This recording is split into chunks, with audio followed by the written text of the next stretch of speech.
안녕하세요. 저는 2024 옵소스 컨트리뷰션 아카데미에서 6기 프로젝트 멘티로 참여하게 된 이승용이라고 합니다. 오늘 제가 발표할 주제는 오퍼레이션 베이스드 CRDT라는 주제인데요. 이게 처음 들으시는 분들은 되게 생소한 주제일 수 있어서 최대한 내용을 좀 그래픽적으로 쉽게 풀어내려고 노력을 해봤습니다. 한번 진행을 해볼게요. 먼저 CRDT가 어떤 건지를 먼저 간단하게 짚고 넘어가려고 합니다. CRDT는 분산 컴퓨팅 주제에서 사용되고 있는 굉장히 특수한 형태의 자료 구조를 뜻해요. 그리고 이 자료 구조는 이제 네트워크 속에 있는 여러 컴퓨터들에 의해서 복제되면서 사용이 되고 있습니다. 근데 이제 이런 CRDT가 어떤 특징이 있어서 분산 컴퓨팅 분야에서 이렇게 사용이 되고 있는지 한번 알아보려고 해요.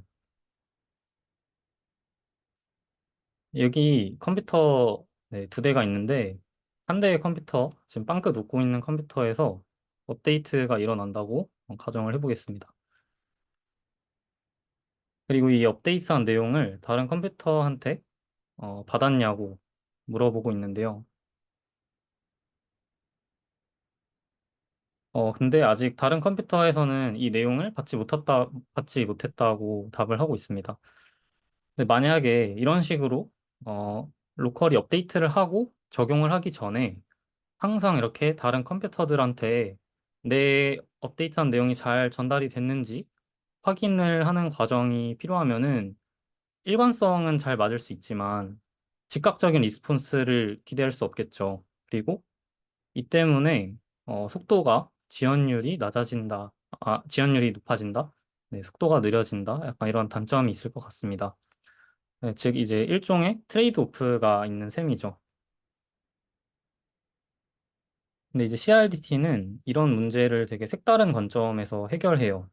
어떤 관점이냐면 다른 컴퓨터가 어떤지 상태를 기다리지 않고 그냥 어, 네, 기다리지 않는 거죠. 다른 컴퓨터가 받았는지 안 받았는지 관심을 갖지 않고 그냥 기다리지 않는 건데 어떻게 보면 로컬 퍼스트를 지향하게끔 만들어준다라고 볼 수 있을 것 같아요.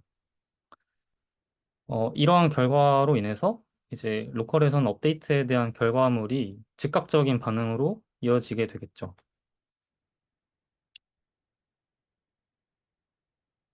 그래서 다른 컴퓨터들과 이제 조정하는 과정을 거치지 않더라도, 앞서 본 것처럼요. 조정하는 과정을 거치지 않더라도 자기 스스로, 그리고 독립적으로, 그리고 동시적으로 업데이트를 할 수 있게끔 도와주는 친구가 CRDT입니다. 네, 그래서 혼자서도 잘 살 수 있게 도와주는 친구예요.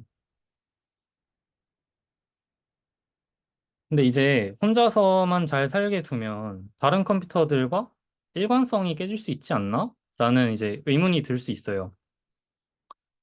그래서 CRDT는 이제 내부적으로 뭐 데이터 타입 설계나 그런 알고리즘 등을 통해서 반드시 하나의 상태로 수렴하게끔 일관성을 맞출 수 있는 능력을 가지고 있어요.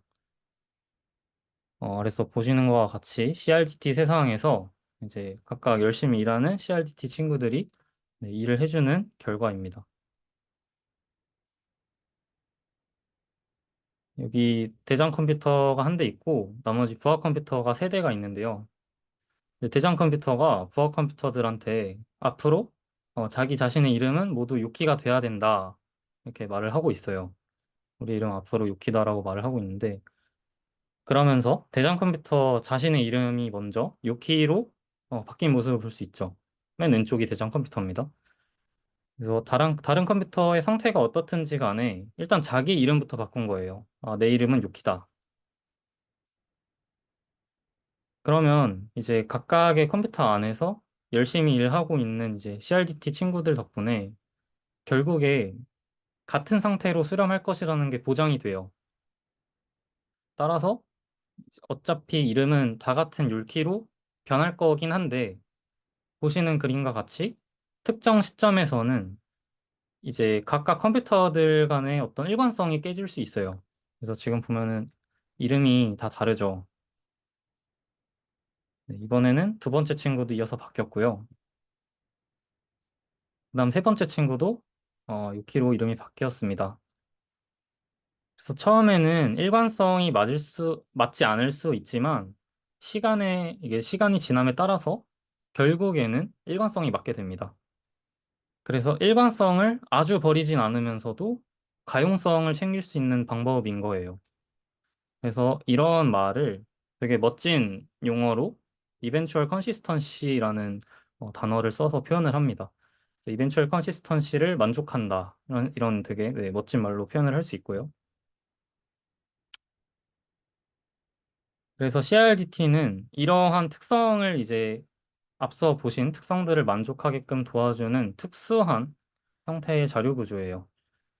제가 저 로봇 CRDT 위에 인터페이스라고 적어놨는데 CRDT는 어떤 개념적인 인터페이스에 불과하고 이제 각각의 구현체는 굉장히 여러 가지가 있을 수 있습니다.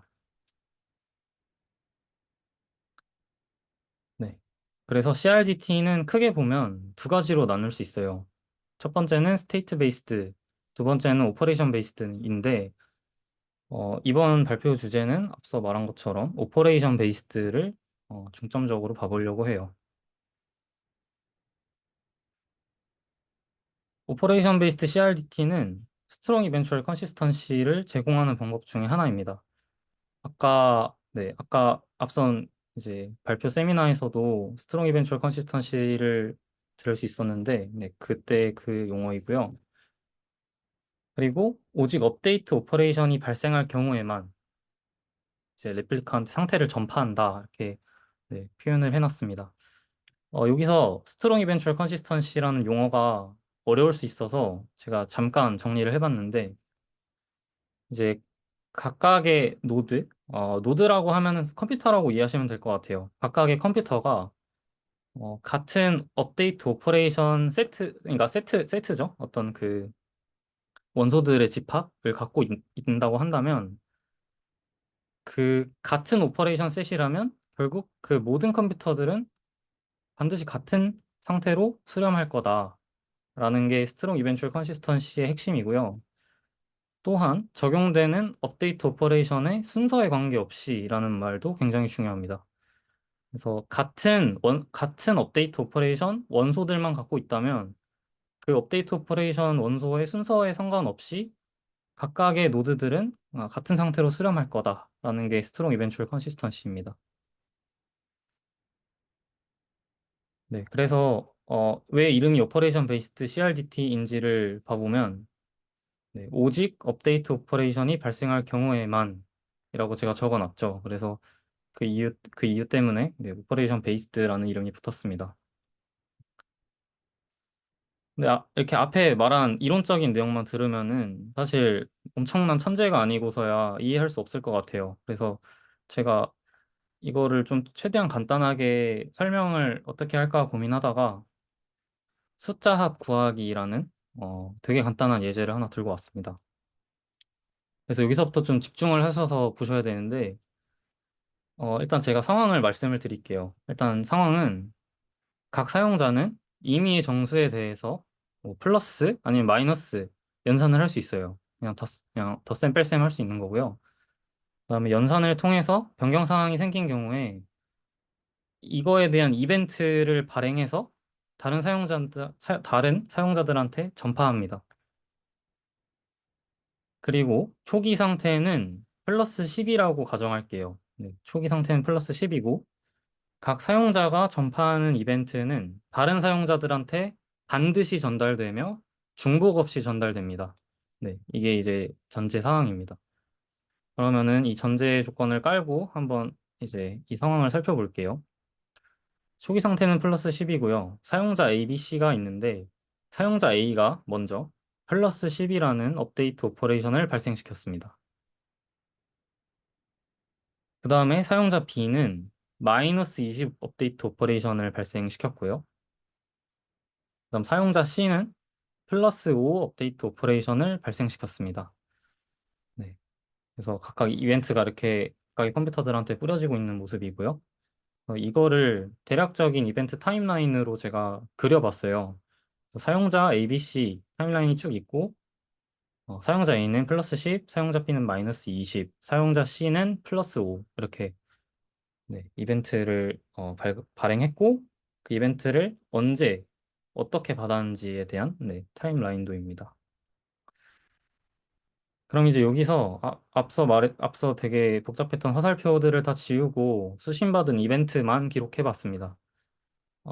초기 상태가 플러스 10이었는데 사용자 A부터 위에서 아래로 읽어 내려가다 보면은 플러스 10, 플러스 5, 그다음 마이너스 20이 되죠. 그러면 총 변화량이 마이너스 5니까 초기 상태가 플러스 10이고 해서 10 빼기 5를 하면 5가 되겠죠. 그래서 사용자 A의 상태는 플러스 5가 되고요.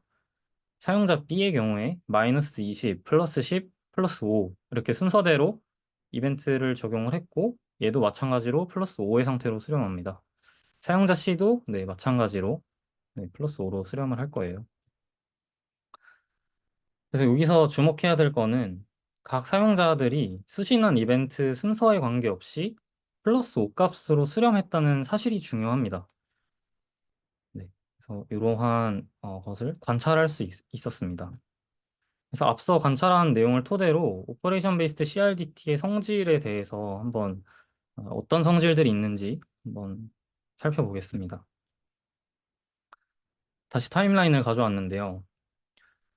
사용자 ABC가 각각 수신받은 이벤트의 순서가 모두 다르겠죠. 모두 다른데, 그럼에도 불구하고 결국은 플러스 5라는 상태값으로 수렴을 했잖아요. 그래서 이 말은 이벤트의 순서에 관계가 없다라는 뜻이 되고, 첫 번째 특성인 교환 법칙이 성립한다라고 볼 수 있습니다. 그다음에 사용자 A와 C에 대한 타임라인만 가져왔습니다. 여기 이렇게 이벤트에 대한 덧셈 식이 있는데, 파랑 더하기 빨강 더하기 주황 이렇게 있다고 해볼게요. 그럼 사용자 A의 경우에는 위에서 아래로 이벤트를 읽어 내려갈 거니까 파랑색 먼저, 그다음에 빨강색 하고 그 다음에 주황색을 더하겠죠. 그래서 수학적으로 괄호를 쳐보자면 앞에 저렇게 괄호가 붙을 거예요. 근데 사용자 C의 경우를 한번 볼게요. 어, 덧셈 식은 바뀌지 않았지만 괄호의 위치가 옮겨졌죠. 아까 전과 다르게 괄호가 옮겨졌습니다. 사용자 C의 경우에는 빨강 먼저, 그 다음에 주황 먼저, 그 다음에 파랑을 하죠. 그래서 괄호가 옮겨진 것과 똑같은 네, 어, 네, 행동을 합니다. 그래서 여기서 알 수 있는 특성은 괄호의 위치에 관계없이 같은 값으로 수렴할 거기 때문에 두 번째 성질인 결합 법칙이 성립할 겁니다. 이제 세 번째인데요. 듀플리케이티드 오퍼레이션, 즉, 이제 업데이트 오퍼레이션이 중복돼서 들어왔을 경우를 한번 생각해 보자는 거예요. 그래서 만약에 듀플리케이티드 오퍼레이션을 허용한다면 역등성은 성립하지 않겠죠. 왜냐하면 어떤 특정한 이벤트 A가 있을 때 그 A라는 이벤트를 상태를 중첩시키면은 자기 자신의 상태값은 계속 변할 거잖아요. 그래서 같은 이벤트에 대해서 듀플리케이티드 오퍼레이션을 허용하면 역등성은 성립하지 않습니다. 근데 만약에 여기서 듀플리케이티드 오퍼레이션을 무효화한다면 제가 최초의 하나의 이벤트만 제 상태에 반영을 하고 그 뒤에 중복돼서 들어오는 것들을 전부 무효화한다면 역등성이 성립하겠죠. 그래서 세 번째, 역등성은 처리 과정에 따라서 성립을 할 수도 있고 성립하지 않을 수도 있습니다. 여기서 드는 의문점 한 가지가 있는데 왜 결합 법칙과 교환 법칙이 왜 성립했을까를 이제 한번 따져보려고 해요. 왜 얘네가 성립했지? 라고 고민을 해보면 결국에는 이 오퍼레이션 내부의 데이터 타입 설계 그리고 각각의 업데이트 오퍼레이션의 상태로 이제 이 머지 전략이 어떤 조합 덕분이라고 저는 생각을 했습니다. 예시를 볼게요. 아까 전에 저희가 교환 법칙과 결합 법칙이 성립할 수 있었던 이유는 데이터 타입이 단순한 정수였고 그 정수에 대해서 상태로 오퍼레이션을 머지할 때 오퍼레이션 머지 전략이 단순 덧셈이었죠. 즉 정수에 대한 덧셈 연산을 한 거예요, 저희가. 근데 정수에 대한 덧셈 연산은 수학적 성질에 의해서 교환 법칙과 결합 법칙이 성립합니다. 그래서 아까 저희가 이벤트의 순서에 관계없이 항상 똑같은 값으로 수렴을 한다는 거를 볼 수 있었어요. 근데 만약에 데이터 타입이 정수가 아니라 행렬 값이고 오퍼레이션 머지 전략이 곱셈이라고 한다면 어떻게 될까요? 이때는 교환 법칙이 성립하지 않습니다. 왜냐하면 수학적으로 행렬 곱은 앞에 행렬과 뒤에 행렬의 위치가 바뀌면 결과 그 행렬의 크기가 바뀌기 때문이에요. 그래서 수학적 성질에 의해서 이런 경우에는 교환 법칙이 성립하지 않습니다. 즉, 수신받은 이벤트 순서에 영향을 받기 시작하겠죠. 다시 보자면, 만약에 데이터 타입이 행렬이고 오퍼레이션 머지가 곱하기일 때 다음과 같은 이벤트 타임라인이 온다면 이 이벤트를 위에서부터 아래로 쭉 재생시켰을 때 왼쪽과 오른쪽의 결과값이 달라질 수밖에 없겠죠. 그래서 여기서 저희가 알 수 있는 것이 뭐냐면 오퍼레이션 베이스드 CRDT를 만족하기 위해서 앞서 언급한 성질들이 성립해야 되고 이 성질들이 성립되기 위해서는 데이터 타입과 오퍼레이션 머지 전략 등의 전반적인 설계가 중요하다라고 볼 수 있습니다. 그래서 앞서 예시는 굉장히 간단한 예시였는데 제가 다른 예시를 좀 하나 더 들고 왔어요. 그래서 보시면 앨리스, 샘, 밥 이렇게 세 명의 사람이 있는데 앨리스가 Where are we going for lunch라는 이제 물음을 던졌어요. 그래서 이 물음에 대한 거를 이벤트 A라고 가정할게요. 그리고 밥이 그 질문을 보고 푸드트럭이라고 답변을 했죠. 그리고 그 답변을 한 것을 이벤트 B라고 가정을 해보겠습니다. 그러면은 이 타임라인 순서도에 의하면 샘이 관측할 수 있는 상황이 뭐가 있을까를 고민을 해봐야 되는데요. 샘의 입장에서는 관측 가능한 이벤트 케이스가 A 이후에 B를 관측할 수도 있고 B 이후에 A를 관측할 수도 있어요. 근데 여기서 답변이 질문 이전에 보이는 거는 이상하잖아요. 저희가 네, 말을 할 때도. 그래서 이벤트 A랑 이벤트 B는 교환 법칙이 지금 성립하지 않습니다. 그래서 수진받은 이벤트 순서에 영향을 받기 시작하는데요. 그러면 이것을 어떻게 오퍼레이션 베이스드 CRDT로서 만족을 할 수 있을까? 어떻게 설계를 해야 될까를 이제 고민을 해봐야 되는데, 기존의 오퍼레이션 이벤트 안에 데이터 타입에는 단순 문자열밖에 없었어요. 근데 만약에 이 오퍼레이션 이벤트의 데이터 타입 안에 문자열뿐만 아니라 벡터 클럭 같은 로지컬 클럭을 도입한다면은 어떻게 될까요? 이 경우에는 지금 보이는 벡터 안의 원소는 순서대로 앨리스, 샘, 밥인데요. 일단 앨리스가 먼저 이벤트를 발행했으니까 100 벡터로 100이 될 거고요. 밥은 이 앨리스의 이제 메시지를 받아요. 그럼 그때가 이제 100인 이벤트를 받을 거고, 그 다음에 밥이 이에 대해서 답변을 하겠죠. 그럼 이 답변을 했을 때는 101이 될 거예요. 벡터 클럭의 원소로. 그럼 이 101을 이제 샘과 앨리스한테 각각 전파했을 때 상태가 다음과 같은 방식으로 전파가 될 거고요. 그다음에 샘의 입장에서 앨리스의 답변이 늦게 도착을 했을 때 이때도 마찬가지로 이벤트 A가 발급됐던 그 당시에 벡터 클럭인 100이 도착하겠죠. 그럼 여기서 알 수 있는 것은 벡터 클럭을 통해서 수신받은 이벤트 간의 인과관계를 알 수 있어요. 왜냐하면 푸드트럭 이벤트가 갖고 있는 벡터 클럭이 앨리스가 발급한 이벤트 A의 벡터 클럭보다 더 크기 때문입니다. 그래서 이벤트 간의 인과관계를 알 수 있고요. 이벤트 간의 인과관계를 알 수 있기 때문에 제가 X친 저 부분, 네, 이제 답변이 질문보다 더 빨리 보이는 그런 케이스가 없어지겠죠. 따라서 지금 이 경우에는 교환 법칙이 성립합니다. 그래서 수신받은 이벤트의 순서에 관계없이 같은 맥락으로 대화를 이해할 수 있어요. 그래서 보시는 것과 같이 데이터 타입 안에 내가 어떻게 구조를 설계할 거냐에 따라서 이제 CRDT로서 만족하게끔 설계를 할 수 있습니다. 네. 네, 여기까지 발표를 준비했고요. 들어주셔서 감사합니다.